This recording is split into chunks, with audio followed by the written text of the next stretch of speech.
Yakuza 0 just hit the Xbox Game Pass. Seeing as I'm a big Yakuza fan, I will do a review myself. Originally, I planned to order a eye patch so I could pretend to be Majima, but this version of Majima is a lot more serious. So I'm only gonna possibly let out one Kiryu-chen.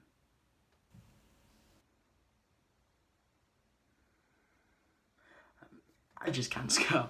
I'm gonna do every Yakuza review. I don't care because I'm just gonna review Yakuza anyway. So Yakuza 0 hit the Game Pass, and I'm gonna be reviewing it today. So Yakuza 0 is a prequel about how Kazuma Kiryu became the Dragon of Dojima, and how Majima became Majima basically. So yeah, so I'm gonna start talking about the good, and you can't really talk about a Yakuza game without talking about its combat, like the heat actions and the story and the voice acting. All three of those top notch. Like the heat actions are so fun. One of my favorite ones was picking up nail boxes and they just putting them in their face and then they're like, ah!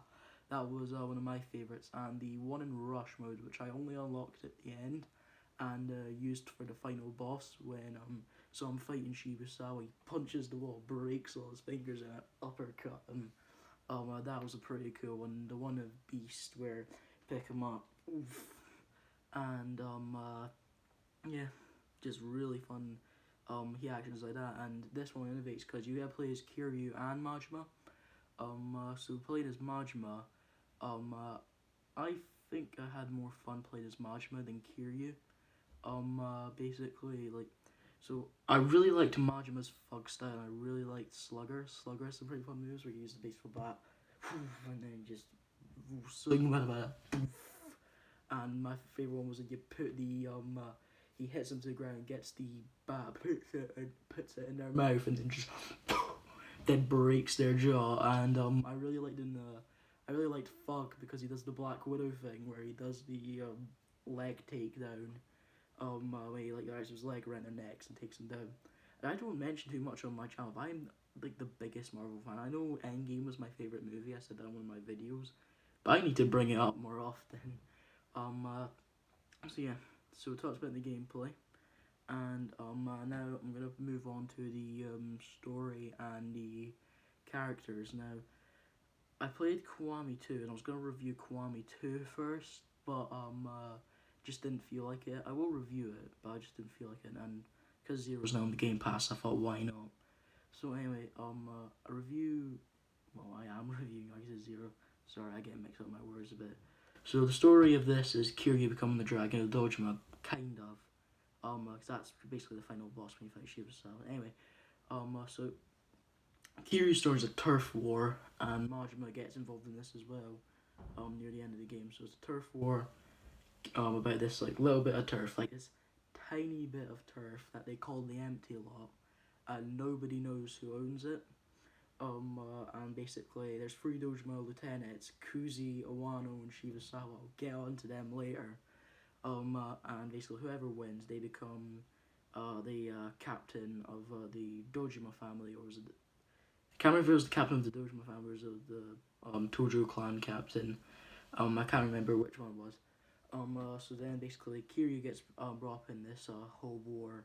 Eventually he has to go on the run. He meets a real estate agent. He meets Tachibana, who's just a fantastic character. And then Majima's story is actually like it follows up the cutscene you see in Yakuza 4 where he explains how he got his eye gouged out. This is basically after that, so he's been punished by like to run the best cabaret club. What a punishment. I mean, my god. Next time they might make him work at Tesco's. I mean, a cabaret club. You're probably not going to find that funny if you don't play Yakuza. Hey, you probably won't even find that funny at all. So yeah. So, and then this guy Sagawa is like, he orders him to kill someone, Makoto Makamura, to basically get back into the Yakuza. And I'm gonna talk about Kiryu's the characters in Kiryu's now. Yeah, what I like about Yakuza is that every game has like these characters that just does have something interesting about them and makes them pop and memorable. And for me, the standout in Kiryu's story was Tachibana, and the big standout for me was Kuzi. Like the OST, the music in this game is fantastic. Like Owano's theme, Shibasawa's theme. But the best one was the Saku's theme, Pledge of Demons. It was like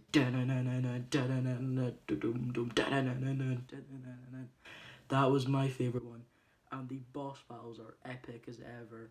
And what I loved about it was because the Saku basically, so obviously when you fight him the first time, he's forced to cut off his pinky because he was doing some stuff that he shouldn't have been doing to basically like getting Kiryu to be a spy and all that. So he has to cut off his finger and he shames himself in front of Shibusawa and Awano and Dojima himself. Um, so like it doesn't really tell you, like it's great show don't tell because it doesn't tell you to feel sympathy for him, but you end up feeling sympathy for him.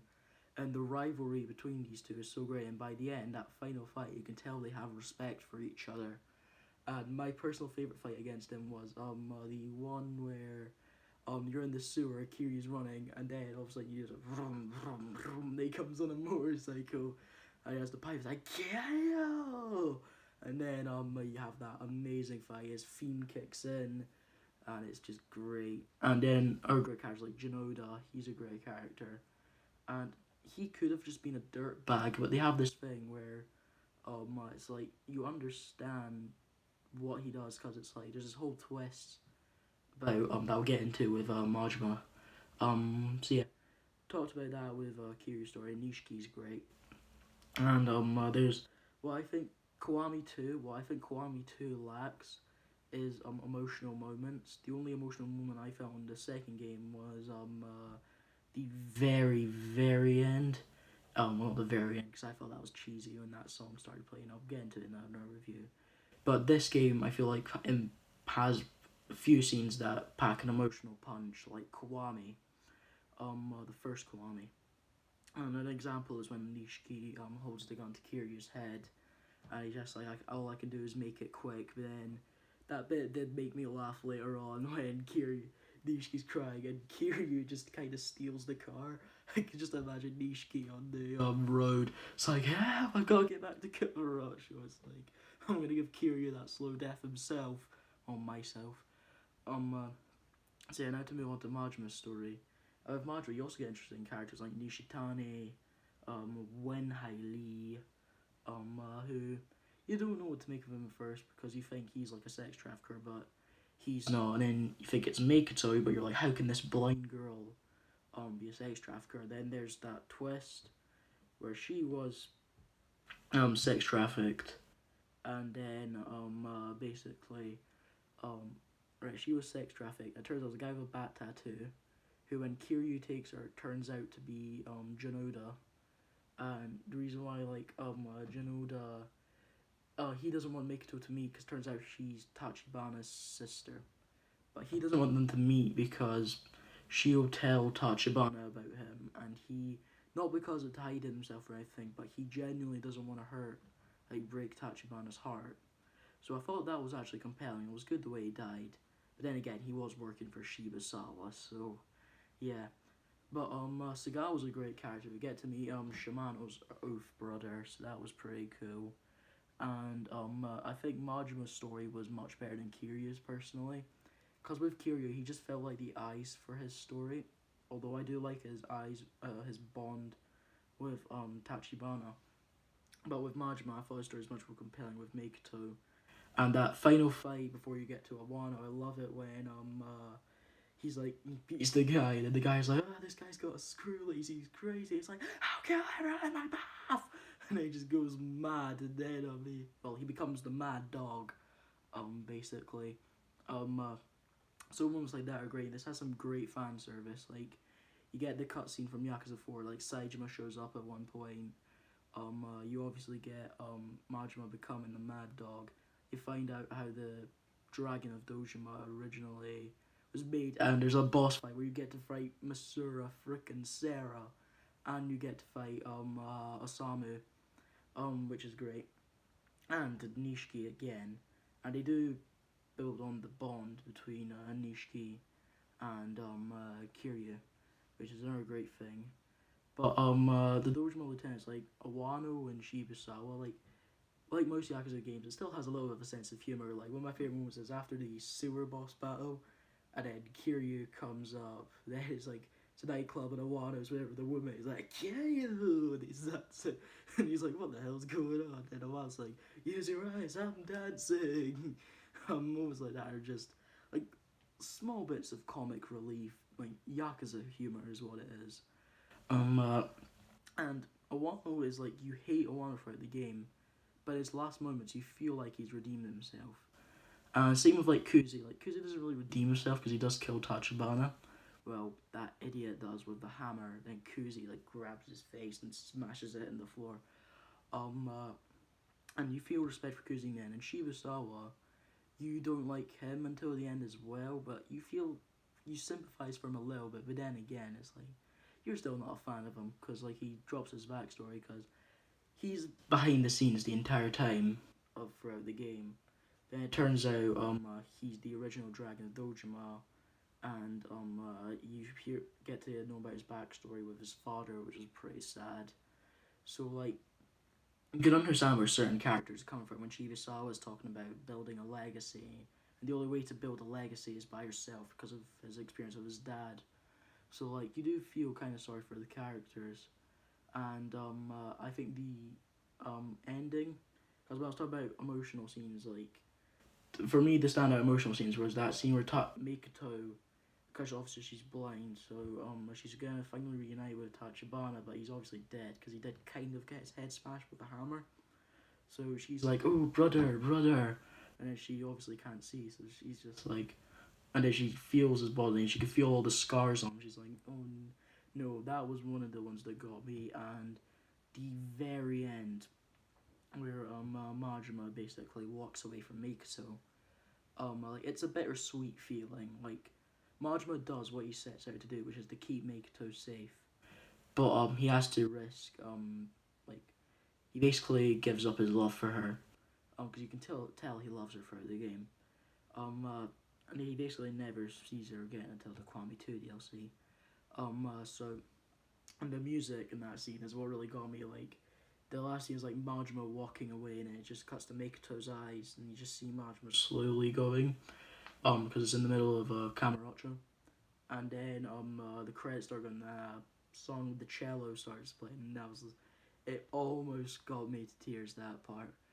So yeah, in general, I love this game. I'm gonna give it a very high score. I'm gonna give it a 9 because this is probably the slowest Yakuza game, and you could tell they didn't really have the budget because there's a lot less full rendered cutscenes, and a lot more of like the times where you have to read text, which is a little bit annoying, but you do have to read it because it's important to the plot. And there's a post-credit scene that I think is the first scene from where Majima and Kiryu interact. If I remember correct, because Kiryu had his hairstyle from Yakuza 0. But in Kwame they did redesign him. But it's the part where like Majima, you first fight Majima and then because he's just like, yo, he's like, Kiryu, and then it just cuts to black. So anyway, I've already said 9 out of 10. Thank you guys for watching, and see you next time in the average moviegoer.